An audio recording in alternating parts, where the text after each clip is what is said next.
S ಇನ್ನು CM ಜನಸ್ಪಂದನ ಕಾರ್ಯಕ್ರಮ ಆರಂಭ ಆಗ್ತಾ ಇದೆ. ಜನಸ್ಪಂದನ ಕಾರ್ಯಕ್ರಮಕ್ಕೆ ಸಿಎಂ ಸಿದ್ದರಾಮಯ್ಯ ಆಗಮಿಸಿದ್ದಾರೆ. ಐತಿಹಾಸಿಕ ಕಾರ್ಯಕ್ರಮ ಇದು. 36ಕ್ಕೂ ಹೆಚ್ಚು ಕೌಂಟರ್ಗಳಿವೆ. ಸಾವಿರಾರು ಮಂದಿ ಬಂದಿದ್ದಾರೆ. ಅವರ ಅಹವಾಲುಗಳನ್ನು ನೇರವಾಗಿ ಸಿಎಂ ಸ್ವೀಕರಿಸುತ್ತಾರೆ. ಮುಖ್ಯಮಂತ್ರಿಗಳು ಆಗಮಿಸಿದ್ದಾರೆ. ಅವರ ಕನಸಿನ ಮಹತ್ತರವಾದಂತಹ ಇದೇ ಮೊದಲ ಬಾರಿ ಸಿಎಂ ಸಿದ್ದರಾಮಯ್ಯ ವಿಧಾನಸೌಧದ ಎದುರು ಈ ಜನಸ್ಪಂದನ ಕಾರ್ಯಕ್ರಮವನ್ನು ಆಯೋಜಿಸಿರುವಂತದ್ದು ಐತಿಹಾಸಿಕ ಕಾರ್ಯಕ್ರಮ. ಪರವಾಗಿ ಕಹಳೆ ಮೊಳಗಿಸಿದ ಮಹಾನ್ ನಾಯಕ ಮಾನ್ಯ ಮುಖ್ಯಮಂತ್ರಿಗಳಾದ ಶ್ರೀ ಸಿದ್ದರಾಮಯ್ಯನವರು, ಆರ್ಥಿಕ ದೌರ್ಜನ್ಯದ ವಿರುದ್ಧ ದಿಟ್ಟ ಧ್ವನಿ ಎತ್ತಿದ ಧೀರ ನಾಯಕ ಸನ್ಮಾನ್ಯ ಮುಖ್ಯಮಂತ್ರಿಗಳಾದ ಶ್ರೀ ಸಿದ್ದರಾಮಯ್ಯನವರು ಜನಸ್ಪಂದನ ಕಾರ್ಯಕ್ರಮಕ್ಕೆ ಆಗಮಿಸ್ತಾ ಇದ್ದಾರೆ. ನನ್ನ ಜನ ನನ್ನ ಅಭಿಮಾನ ಎನ್ನುವುದು ಅವರ ಧ್ಯೇಯ. ಜನಪರವಾದ ಕಾರ್ಯಕ್ರಮಗಳೇ ಅವರ ನವೆಂಬರ್ 27ಕ್ಕೊಂದು ಜನಸ್ಪಂದನ ಕಾರ್ಯಕ್ರಮ ಆಗಿತ್ತು. ಸಿಎಂ ಸಿದ್ದರಾಮಯ್ಯ ನಿವಾಸದಲ್ಲಿ ಈ ಜನಸ್ಪಂದನ ಕಾರ್ಯಕ್ರಮ ನಡೆಸಿದ್ರು. ಈಗ ಎರಡನೇ ಜನಸ್ಪಂದನ ಕಾರ್ಯಕ್ರಮ. ಇದು ಬಹಳ ದೊಡ್ಡ ಮಟ್ಟದಲ್ಲಿ ವಿಧಾನಸೌಧದ ಎದುರುಗಡೆನೆ ನೇರವಾಗಿ ಜನರಿಂದ ಅಹವಾಲನ್ನ ಸ್ವೀಕರಿಸೋದಕ್ಕೆ ಕಾರ್ಯಕ್ರಮ ಸಜ್ಜಾಗಿದೆ.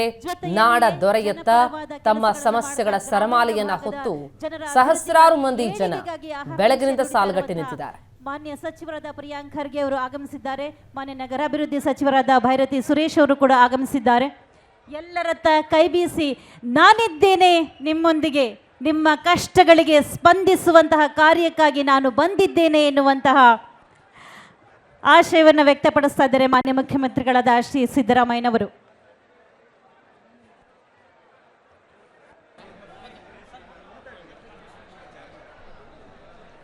ಅನುದಾನ ತಾರತಮ್ಯದ ಅನ್ಯಾಯಕ್ಕೆ ಸಿಡಿದು ಐತಿಹಾಸಿಕ ಚಳುವಳಿಯನ್ನ ಮುನ್ನಡೆಸಿದಂತಹ ಮತಿವಂತ ಮುಖ್ಯಮಂತ್ರಿಗಳು, ನಮ್ಮೆಲ್ಲರ ಹೆಮ್ಮೆಯ ಸನ್ಮಾನ್ಯ ಶ್ರೀ ಸಿದ್ದರಾಮಯ್ಯನವರು. ನ್ಯಾಯ ನೀತಿ ನನ್ನುಸಿರು ಎಂದೇ ಭಾವಿಸಿರುವಂತವರು. ಕರ್ನಾಟಕದ ನ್ಯಾಯದ ಕೂಗು ದೆಹಲಿಯಲ್ಲಿ ಅನುರಣಿಸುವ ಹಾಗೆ, ಧ್ವನಿಸುವ ಹಾಗೆ ಇತಿಹಾಸ ಸೃಷ್ಟಿಸಿದ ಸಮರ್ಥ ನಾಯಕ ಸನ್ಮಾನ್ಯ ಮುಖ್ಯಮಂತ್ರಿಗಳಾದ ಶ್ರೀ ಸಿದ್ದರಾಮಯ್ಯನವರು. ಜನರಿಂದ ಮೇಲೆ ಬಂದಿರುವಂತಹ ಈ ಸರ್ಕಾರವನ್ನ ಜನಪರವಾಗಿ ಮುನ್ನಡೆಸುವಂತಹ ಇರಾದೆ ಅವರದ್ದು. ಬಡವರ, ನೊಂದವರ, ಶೋಷಿತರ, ಅವಕಾಶ ವಂಚಿತರ ಆಶಾದೀಪವಾಗಿ ಸರ್ಕಾರವನ್ನ ಮುನ್ನಡೆಸ್ತಾ ಇರುವಂತಹ ಸನ್ಮಾನ್ಯ ಮುಖ್ಯಮಂತ್ರಿಗಳು ನೇರವಾಗಿ ಜನರನ್ನ ಮುಖಾಮುಖಿಯಾಗಿರುವಂತಹ ಈ ಸುಸಂದರ್ಭಕ್ಕೆ ಧಾವಿಸಿ ಬಂದಿದ್ದಾರೆ. ನಿಮ್ಮೆಲ್ಲರ ಅಹವಾಲುಗಳನ್ನು ಅತ್ಯಂತ ಸಮಾಧಾನವಾಗಿ ಆಲಿಸಲಿದ್ದಾರೆ. ಬಂಧುಗಳೇ, ನಿಮ್ಮೆಲ್ಲರ ಸಹಕಾರವಿರಲಿ. ಎಲ್ಲ ಇಲಾಖೆಯ ಉನ್ನತ ಅಧಿಕಾರಿಗಳು ಅತ್ಯಂತ ಸಮರ್ಥವಾಗಿ ಕಾರ್ಯೋನ್ಮುಖರಾಗಿದ್ದಾರೆ. ಸನ್ಮಾನ್ಯ ಮುಖ್ಯಮಂತ್ರಿಗಳಾದ ಮಹತ್ವಾಕಾಂಕ್ಷಿ ಕಾರ್ಯಕ್ರಮ ಸಫಲವಾಗಬೇಕು, ಪ್ರತಿಯೋರ್ವರಿಗೂ ನ್ಯಾಯ ಸಂದಾಯವಾಗಬೇಕು, ಅವರ ಸಮಸ್ಯೆಗಳ ಪರಿಹಾರವಾಗಬೇಕು ಎನ್ನುವಂತಹ ನಿಟ್ಟಿನಲ್ಲಿ ಅತ್ಯಂತ ದಕ್ಷತೆಯಿಂದ ಕೆಲಸ ಮಾಡಲಿಕ್ಕೆ ಸಿದ್ಧರಾಗಿ ಸನ್ನದ್ಧರಾಗಿ ಬಂದಿದ್ದಾರೆ ಎಲ್ಲ ಇಲಾಖೆಯ ಉನ್ನತ ಅಧಿಕಾರಿಗಳು, ಸಿಬ್ಬಂದಿ ವರ್ಗದವರು.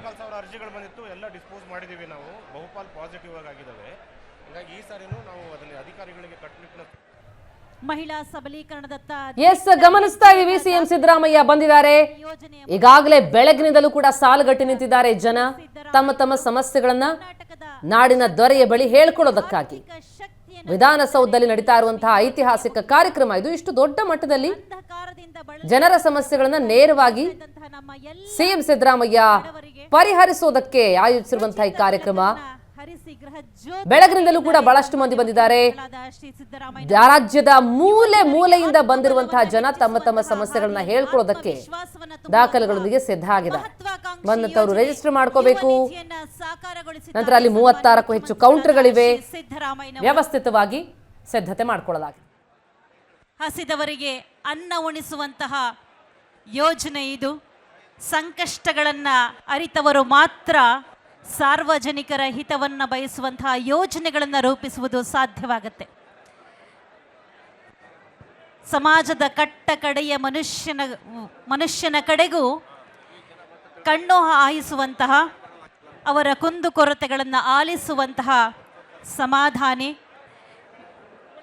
ಜನಪರವಾದಂತಹ ಯೋಜನೆಗಳ ಮುಖೇನ ಸಮಾಜದ ಕಟ್ಟ ಕಡೆಯ ವರ್ಗಕ್ಕೂ ಕಟ್ಟಕಡೆಯ ವ್ಯಕ್ತಿಗೂ ಸರ್ಕಾರದ ಯೋಜನೆಗಳು ತಲುಪಬೇಕು, ಅವರು ಸದೃಢರಾಗಬೇಕು ಎನ್ನುವಂಥ ಇರಾದೆಯನ್ನು ಹೊಂದಿದ್ದಾರೆ ಮಾನ್ಯ ಮುಖ್ಯಮಂತ್ರಿಗಳು. ಸನ್ಮಾನ್ಯ ಮುಖ್ಯಮಂತ್ರಿಗಳು ನಿಮ್ಮೆಲ್ಲರನ್ನ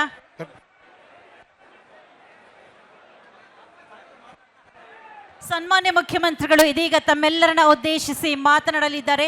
ಚಪ್ಪಾಳೆಗಳ ಮುಖೇನ ಬರಮಾಡಿಕೊಳ್ಳೋಣ ಬಂಧುಗಳೇ. ಅವರ ನುಡಿಗಳಿಗಾಗಿ ಆಹ್ವಾನಿಸಿ ಕರ್ನಾಟಕ ಸರ್ಕಾರದ ಮಾನ್ಯ ಮುಖ್ಯಮಂತ್ರಿಗಳಾದ ಶ್ರೀ ಸಿದ್ದರಾಮಯ್ಯನವರು.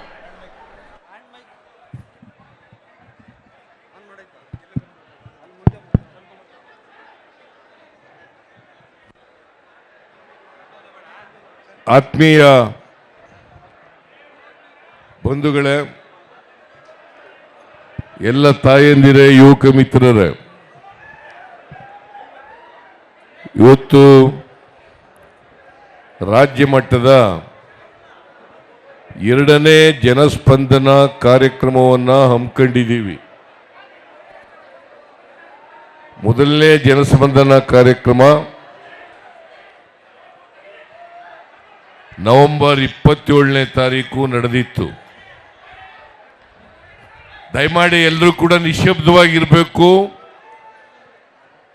ದಯಮಾಡಿ ಎಲ್ಲ ಬಂಧುಗಳಲ್ಲಿ ಮನವಿ ಮಾಡ್ತೇನೆ, ನಿಶ್ಶಬ್ದವಾಗಿರಬೇಕು, ಗಲಾಟೆ ಮಾಡ್ಕೊಳ್ಬೇಡಿ ಅಂತೇಳಿ ನಿಮ್ಮೆಲ್ಲರಲ್ಲೂ ಕೂಡ ಮನವಿಯನ್ನು ಮಾಡಲಿಕ್ಕೆ ಬಯಸ್ತಾ ಇದ್ದೇನೆ. ಸುಮಾರು 5,000ದಷ್ಟು ಕಳೆದ ಜನಸ್ಪಂದನ ಕಾರ್ಯಕ್ರಮದಲ್ಲಿ ಅರ್ಜಿಗಳು ಬಂದಿದ್ದು.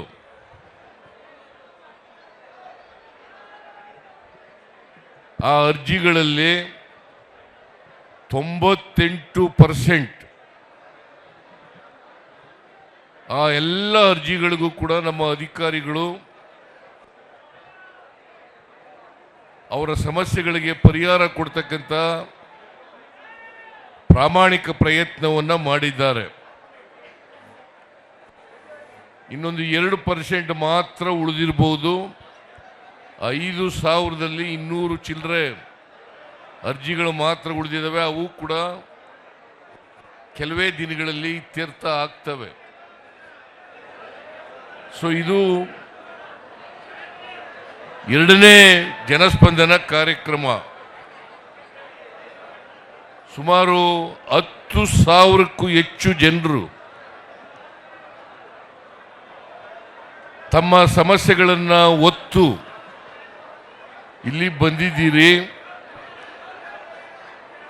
ನಿಮ್ಮ ಸಮಸ್ಯೆಗಳನ್ನು ನಾನು ನಿಮ್ಮ ಸ್ಥಳಕ್ಕೆ ಬಂದು, ನೀವಿರ್ತಕ್ಕಂಥ ಜಾಗಕ್ಕೆ ಬಂದು ನಿಮ್ಮನ್ನೆಲ್ಲ ಭೇಟಿ ಮಾಡಿ ಅರ್ಜಿಗಳನ್ನು ಸ್ವೀಕಾರ ಮಾಡ್ತಕ್ಕಂಥದ್ದು, ನಿಮ್ಮ ಸಮಸ್ಯೆಗಳನ್ನು ಆಲಿಸ್ತಕ್ಕಂಥದ್ದು, ಅದಕ್ಕೆ ಸರ್ಕಾರ ಪರಿಹಾರವನ್ನು ಒದಗಿಸ್ತಕ್ಕಂಥ ಕೆಲಸವನ್ನು ಮಾಡ್ತದೆ ಅಂತಕ್ಕಂಥ ಮಾತುಗಳನ್ನು ಹೇಳಲಿಕ್ಕೆ ಬಯಸ್ತಾ ಇದ್ದೇನೆ. ಇಲ್ಲಿವರೆಗೆ ನಮ್ಮ ಸರ್ಕಾರ ಬಂದ ಮೇಲೆ ಎಲ್ಲ ಜಿಲ್ಲೆಗಳಲ್ಲಿ ಎಲ್ಲ ಜಿಲ್ಲಾ ಮಂತ್ರಿಗಳು ಕೂಡ 108 ಜನಸ್ಪಂದನ ಕಾರ್ಯಕ್ರಮಗಳನ್ನು ಮಾಡಿದ್ದಾರೆ. ನಮ್ಮ ಉದ್ದೇಶ ಸರ್ಕಾರವನ್ನು ಜನರ ಬಳಿಗೆ ಕೊಂಡೊಯ್ಯಬೇಕು ಅಂತಕ್ಕಂಥದ್ದು ಉದ್ದೇಶ. ಆಡಳಿತ ಇಲ್ಲಿ ಬೆಂಗಳೂರಿನಲ್ಲಿ ಇರಬಾರದು, ಅದು ಜನರ ಬಳಿಗೆ ಹೋಗಬೇಕು, ಜನರ ಸಮಸ್ಯೆಗಳಿಗೆ ಸ್ಪಂದಿಸಬೇಕು ಅಂತಕ್ಕಂಥದ್ದು ನಮ್ಮ ಸರ್ಕಾರದ ಉದ್ದೇಶ. ಯಾಕಂತಂದರೆ ನಾನು ಅನೇಕ ಸಾರಿ ನೋಡಿದ್ದೇನೆ. ನಾನು ಹಿಂದೆ ಮುಖ್ಯಮಂತ್ರಿ ಆಗಿರುವಾಗ, ಈಗ 2ನೇ ಬಾರಿ ಮುಖ್ಯಮಂತ್ರಿ ಆದಾಗ ಜನರು ಸಣ್ಣ ಪುಟ್ಟ ಸಮಸ್ಯೆಗಳನ್ನೆಲ್ಲ ಬೆಂಗಳೂರಿಗೆ ಒತ್ಕೊಂಡು ಬರ್ತಕ್ಕಂಥ ಪರಿಸ್ಥಿತಿ ಇರಬಾರದು. ಯಾಕಂತಂದರೆ ಸ್ಥಳೀಯ ಮಟ್ಟದಲ್ಲೇ, ಜಿಲ್ಲಾ ಮಟ್ಟದಲ್ಲಿ, ತಾಲೂಕು ಮಟ್ಟದಲ್ಲಿ ಜನರ ಸಮಸ್ಯೆಗಳಿಗೆ ಪರಿಹಾರವನ್ನು ಒದಗಿಸ್ಕೊಡ್ಬೇಕು ಅಂತಕ್ಕಂಥದ್ದು ನಮ್ಮ ಸರ್ಕಾರದ ಉದ್ದೇಶ. ಒಂದು ವೇಳೆ ತಾಲೂಕು ಮಟ್ಟದಲ್ಲಿ, ಜಿಲ್ಲಾ ಮಟ್ಟದಲ್ಲಿ ನಿಮ್ಮ ಸಮಸ್ಯೆಗಳಿಗೆ ಪರಿಹಾರ ಸಿಕ್ಕದೆ ಹೋದರೆ, ಅದು ರಾಜ್ಯ ಮಟ್ಟಕ್ಕೆ ಬಂದರೆ ನಾನು ಆ ಸಮಸ್ಯೆಗಳಿಗೆ ಪರಿಹಾರ ಕೊಡ್ತಕ್ಕಂಥ ಪ್ರಯತ್ನವನ್ನು ಮಾಡ್ತೇವೆ. ಆದರೆ ನಿಮ್ಮ ಸಮಸ್ಯೆಗಳು ಕಾನೂನುಬದ್ಧವಾಗಿದ್ದರೆ, ನಿಮ್ಮ ಸಮಸ್ಯೆಗಳು ಪರಿಹಾರ ಮಾಡ್ತಕ್ಕಂಥ ರೀತಿನಲ್ಲಿ ಇದ್ದರೆ, ಆ ಎಲ್ಲ ಸಮಸ್ಯೆಗಳಿಗೂ ಕೂಡ ಪರಿಹಾರ ಸಿಕ್ಕೇ ಸಿಗ್ತದೆ ಅಂತಕ್ಕಂಥ ಮಾತುಗಳನ್ನು ಹೇಳಲಿಕ್ಕೆ ಬಯಸ್ತಾ ಇದ್ದೇನೆ. ಅದರಿಂದ ಈಗ ನೀವು ನವೆಂಬರ್ 27ನೇ ತಾರೀಕು ಕೊಟ್ಟಿದ್ದಂಥ ಅರ್ಜಿಗಳಿಗೆ 98% ಪರಿಹಾರ ಆಗಿದೆ ಅಂತಂದರೆ, ಬಹುತೇಕವಾಗಿ ಎಲ್ಲ ಸಮಸ್ಯೆಗಳಿಗೂ ಕೂಡ ಪರಿಹಾರವನ್ನು ಕೊಡ್ತಕ್ಕಂಥ ಪ್ರಯತ್ನವನ್ನು ಮಾಡಿದ್ದೀವಿ. ನಾನು ಅಧಿಕಾರಿಗಳಿಗೆ ಸ್ಪಷ್ಟ ಸೂಚನೆಯನ್ನು ಕೊಟ್ಟಿದ್ದೇನೆ. 3 ತಿಂಗಳೊಳಗಡೆ ಎಲ್ಲ ಅರ್ಜಿಗಳ ವಿಲೇವಾರಿ ಮಾಡಬೇಕು, ಅವರ ಸಮಸ್ಯೆಗಳಿಗೆ ಪರಿಹಾರವನ್ನು ಕೊಡಬೇಕು. ಒಂದು ವೇಳೆ ಕಾನೂನು ರೀತಿಯ ಕೊಡಲಿಕ್ಕೆ ಆಗದೆ ಹೋದರೆ, ಕಾನೂನು ರೀತಿಯ ಆಗಲಿಕ್ಕೆ ಆಗದೆ ಹೋದರೆ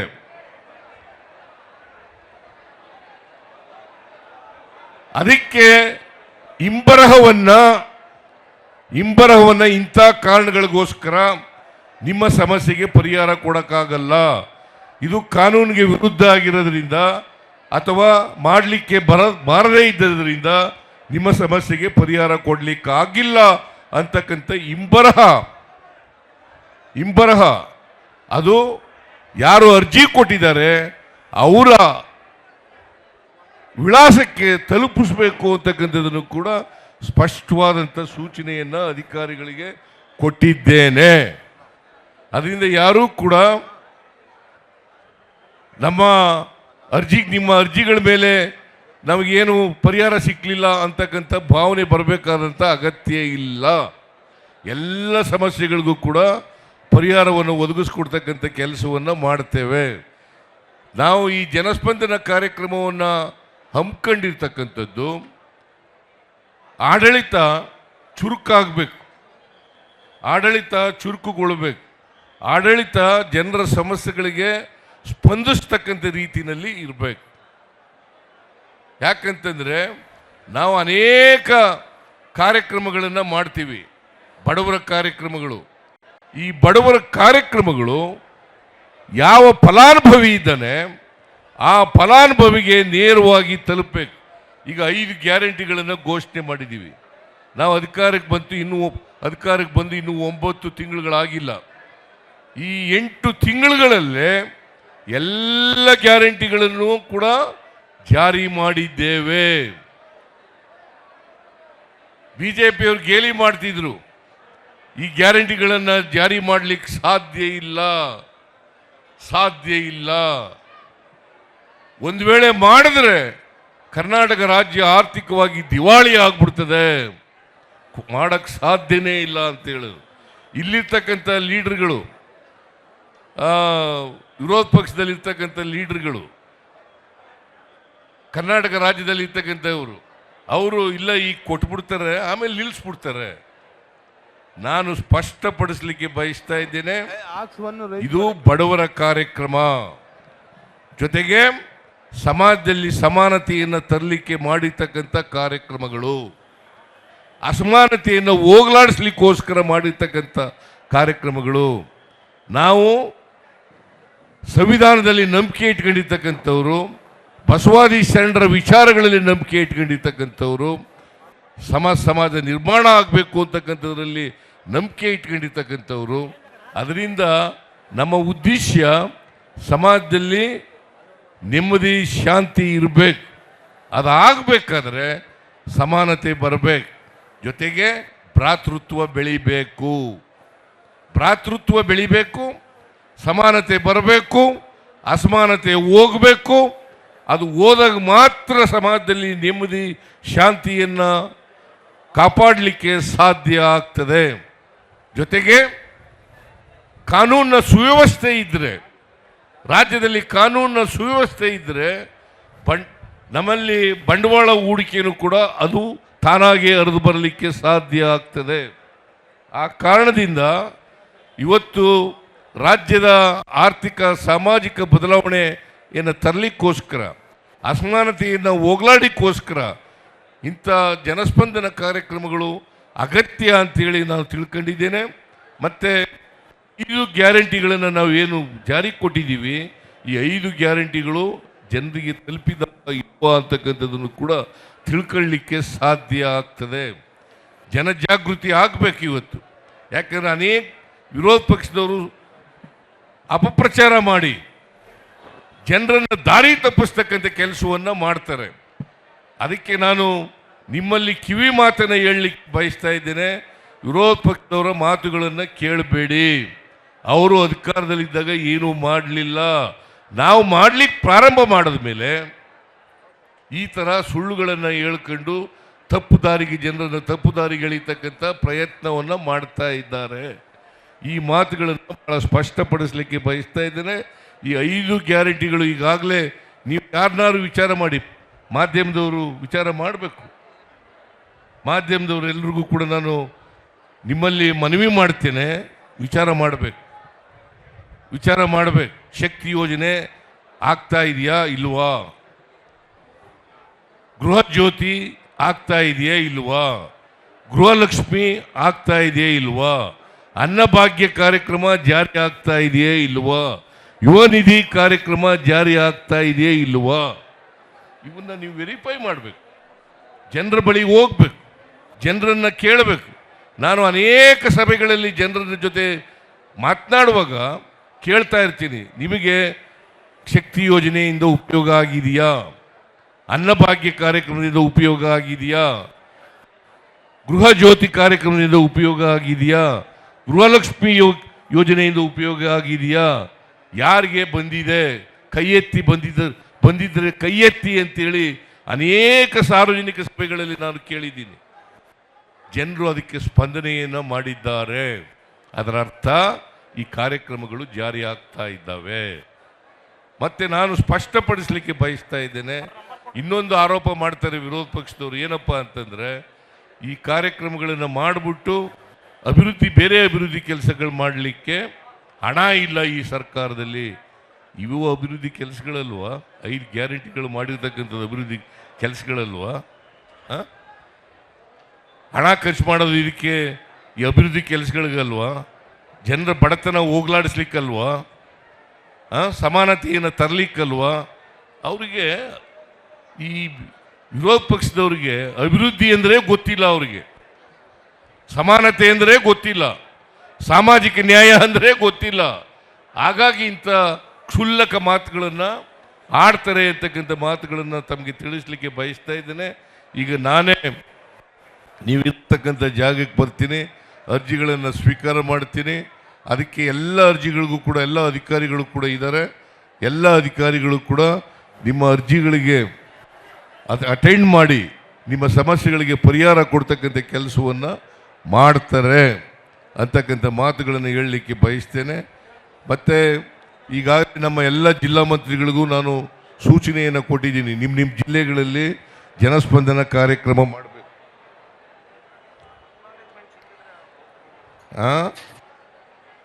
ಆಮೇಲೆ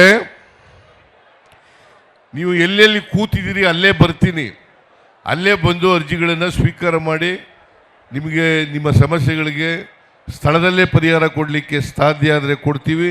ಇಲ್ಲದೆ ಹೋದರೆ ಕೆಲವೇ ಅಕ್ನಾಲೆಜ್ಮೆಂಟು ಕೂಡ ಕೊಡ್ತೀವಿ ನಿಮಗೆ. ನಾವು ನಿಮಗೆ ಪರಿಹಾರ ಕೊಡ್ತಕ್ಕಂಥ ಕೆಲಸವನ್ನು ಮಾಡಿಕೊಡ್ತೇವೆ. ಅದಕ್ಕೋಸ್ಕರನೇ ಇದು ಮಾಡಿರ್ತಕ್ಕಂಥದ್ದು. ಒಟ್ಟಾರೆಯಾಗಿ ಈ ಸರ್ಕಾರ, ಕಾಂಗ್ರೆಸ್ ಸರ್ಕಾರ, ನಮ್ಮ ಸರ್ಕಾರ ಬಡವರ ಪರವಾಗಿದೆ, 7 ಕೋಟಿ ಕನ್ನಡಿಗರ ಪರವಾಗಿದೆ, 7 ಕೋಟಿ ಕನ್ನಡಿಗರ ಪರವಾಗಿದೆ. ಕನ್ನಡಿಗರ ಹಿತ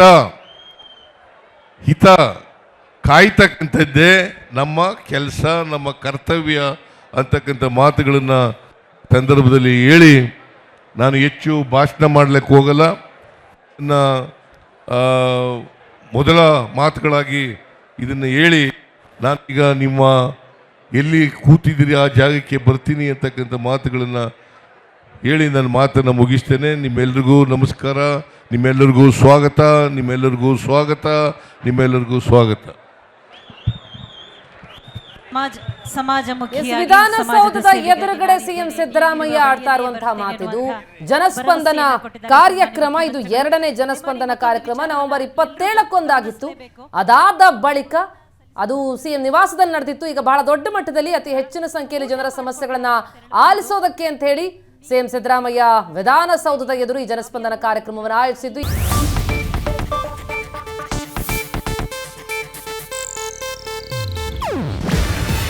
ಇದು ಏಷ್ಯಾನೆಟ್ ನ್ಯೂಸ್ ನೆಟ್ವರ್ಕ್ ಪ್ರಸ್ತುತಿ.